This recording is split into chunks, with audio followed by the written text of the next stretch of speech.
I'm doing an experiment.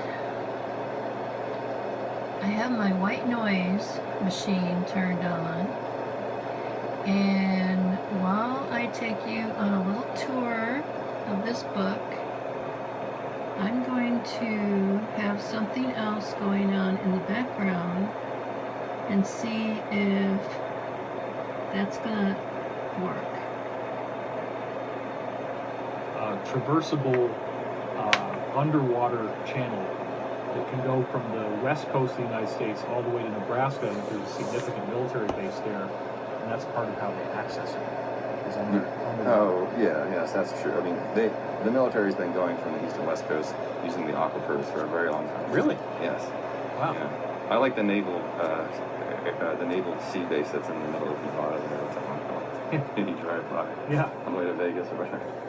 John Lear said that was a submarine repair base. Yes, I know the Lear family. It's absolutely true, and it's like a stopping station, and it does go all the way across. I don't have the map for that, but I definitely 100% know it goes all the way across, because there was a secret study done using special dyes that they used in that. A group went in there, private organization, and tainted the water and the water off San Diego with these special molecules. Very organic, couldn't hurt anything. And then it was about a few weeks later they did collect them in the Atlantic Ocean.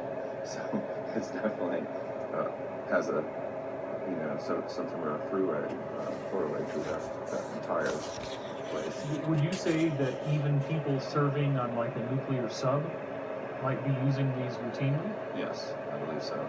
And also a lot of clandestine stuff that are being used for. And there's bases also on the way there that are underground. Now, I want to get into this a little bit because you had some really interesting stuff to say about how this weird technology was first developed. The technology we were talking about earlier with the low frequency ground penetrating radar also can be used, it can actually be fit inside an iPhone.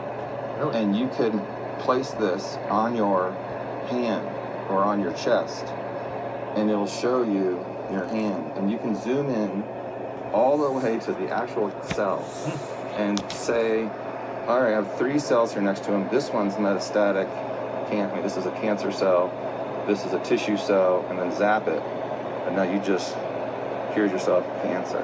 So it's that, the resolution on this device is that amazing. So you can actually just put it on your hand and then zoom right in to the cell itself and move around. It is beautiful, most beautiful technology ever. And, it's available, it's just sitting there. And I'm hoping that this talk will inspire the inventor and, POTUS to step up on that, because not only is it a great security thing for, the world, but it's also a good thing for health. It's an amazing, beautiful thing to help. You could heal yourself, And I assume that this, whatever energy it uses is not radioactive. No, it's not. Harmful. Correct. Wow. Yes. Now, I think you had me on the phone with the inventor at one point. Yes. And he just about screwed my head off, explaining how this technology got developed in the first place, the essence of metals or materials in the periodic table and how it sees that. Do you remember any of that stuff, what he said? Because I'm having trouble remembering. It's a very complex technical discussion. Yeah, there's only, as far as I know, 1, 2, 3 people, including me, that know how the system operates and actually works. And I'm not at liberty to really talk about that out loud for many reasons. Also, safety for everyone else on the planet. If it gets in the wrong hands too, you have to be careful. So it's just like other amazing energy devices and stuff, and portals and anti-grav and stuff. Everything comes with also a risk. And this inventor knows that very well. And this inventor was saved from another country and is now a U.S. citizen and wants to help, U.S. first. Yeah. And protect the U.S. and protect him and his family. And, and he's, the poor guy has been through, heck, of course. But like I said, the only thing I can tell you is it uses a very, very low frequency, backscattered wave, we call it, pattern. And it shoots back these algorithms. And then he's the one that has the program and only one or two other people that I know. I remember you telling me something funny about how, like, the government has to come to him because he's the only guy that has it. So could you talk a little bit about what was his relationship with the government as the inventor of this technology? They are very upset that he will not sell, this invention, because he is waiting for the cabal to be destroyed before giving it to POTUS or giving it to the right hands, because he is worried that we're still not, stable yet. So he's very aware that, we're still children and not, wouldn't be able to handle this. But he did use it for the Mexican tunnels and some other amazing clandestine projects to protect America. And there's a lot of, things going on that people don't realize, inside information, like, backpack nuclear bombs, coming up through Mexico and things like that. And, this product would immediately be able to pinpoint these things hundreds of miles before they even get here. And so we could take precautionary methods that these, nukes and things do not make it through our borders. And that's what the team, the military, and POTUS are working on. And they're not allowed to talk about that because, they don't want to scare the American people, why he's building a wall or who is doing, why is the military out to sea at this area.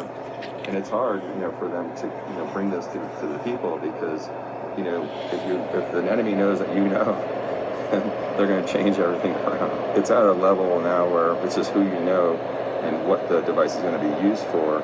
As this scientist has no interest in, billions of dollars. He's more worried about the safety of the United States citizens, and he wants to make sure when he does turn this over, that and he has to be there at every shooting. When we scan the ground, he has to be the one doing it, of course. All right, well, there's just so many questions here, so we'll have to pick this up again next time. Thank you, Emery, and thank you for watching. I'm David Wilcott.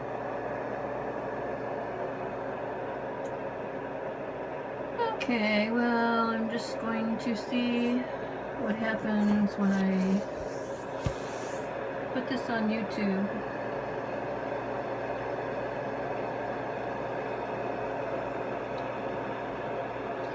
I don't think this book is nearly as interesting as the one about the Nautilus. But I guess if I was more interested in magic, I would think so. And I think a lot of kids are really interested in magic.